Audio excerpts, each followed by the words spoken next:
gender dysphoria as a mental illness does exist, but we're doing it all wrong. We need to be treating it. But this is treating it. Like, gender-affirming care is the way that you treat it, either socially or surgically. What about psychologically, you know? Going into why do you think you're like this? Why do you make yourself believe that? Wow, these people really wouldn't know hypocrisy even if it slapped them across the face and called them daddy. Also, is that the kid from the movie Up? I think that it's important, especially with young kids who aren't fully developed mentally, who might not even know what they want to do, to make sure that we have protections, to make sure that people aren't making permanent changes at a point so young and so vulnerable to be influenced. Ignorant waffles like this really get on my nerves, not only because they don't understand what being transgender is, but because they just repeat nonsense talking points about wanting to protect the children when 0 kids have died from learning about transgender people existing, while 1,057 kids have died from gun violence just this year. How gender dysphoria has been explained to me, it's basically that your brain is mismatched with your body, right? So the goal is for your body to align more with your brain. And you can do that either through dressing a certain way, through getting surgery, and these people report having a better quality of life after they are able to dress how they want. So I just don't see the issue. Oh wow, did you hear that? The key to understanding trans people is choosing empathy and leaving them the fudge alone. And yes, I'm angry. Because if conservatives really cared about mental health, they would see the endless number of studies showing that gender-affirming healthcare is life-saving and reduces the suicide risk for young children. How pro-life of them for wanting to restrict life-saving healthcare. Come here. I just stopped you. No, you didn't. Yeah, I did. Get your hands off. Within seconds of stepping out of his car in a 7-Eleven parking lot. What the is happening? 23-year-old Emmett Brock slammed to the pavement by Los Angeles County Sheriff's Deputy Joseph Benza. He starts to punch me about 10 times and repeatedly shoves my head down into the pavement. And crap like this has become a common occurrence for trans people because Republicans are getting elected through hating on transgender people while also claiming that's how they're serving their constituents. According to the incident report, Deputy Benza says he began trailing Brock's car after spotting an air freshener hanging on the rearview mirror. Brock says the officer never turned on his lights or siren. The use of force didn't happen because of the air freshener. The use of force happened because Mr. Brock resisted the detention. The LASD has concluded the use of force was justified.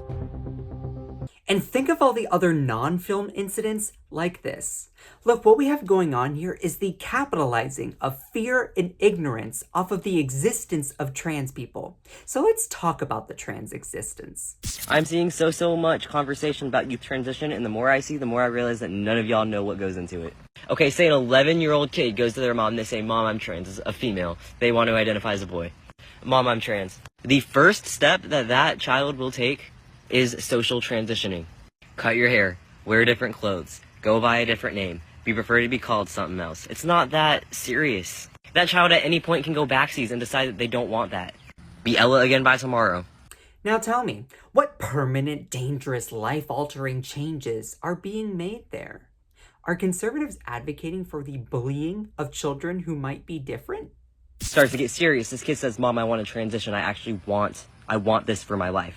That mom is going to take the kid to a therapist, preferably a gender therapist. That therapist is going to help the kid evaluate emotions that they're going through, help the kid understand themselves better, understand their gender better, understand everything that goes on inside their little noggin. And by the way, you can find more bombshell videos like this on my TikTok, which is in the video description box below this video. But let's resume. Maybe this therapist recommends a referral to go get puberty blockers. So the kid goes on puberty blockers. If the child changes their mind at this point, even being on puberty blockers, they can still 100% detransition without any 0 permanent effects. They will resume normal progression of physical and emotional changes that they're going to go through with their sexist puberty. Puberty blockers just give you more time to figure out what you need before you make any permanent changes. And it's given to normal kids with precocious puberty. Been in use since like the 80s. Puberty blockers have been used for non-trans youth since like the 80s. So why now do you all have a huge issue with puberty blockers when trans people use it? You know, that's called discrimination. Maybe they're going to go back to the therapist, and maybe that therapist is going to recommend HRT. They're probably going to need mental health clearing for this. Usually a trans kid going on HRT does. You probably won't be given to this kid until ages 15 or 16 anyways. Not really prescribed until then.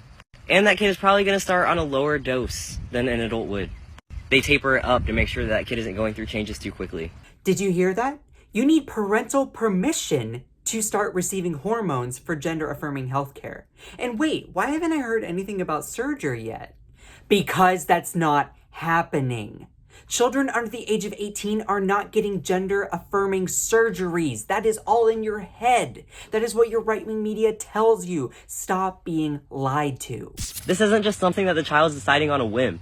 They're not giving sex change operations to little 6-year-old kids. I don't even think they can give puberty blockers to 6-year-old kids. It's usually a pretty lengthy process. It's a non-issue.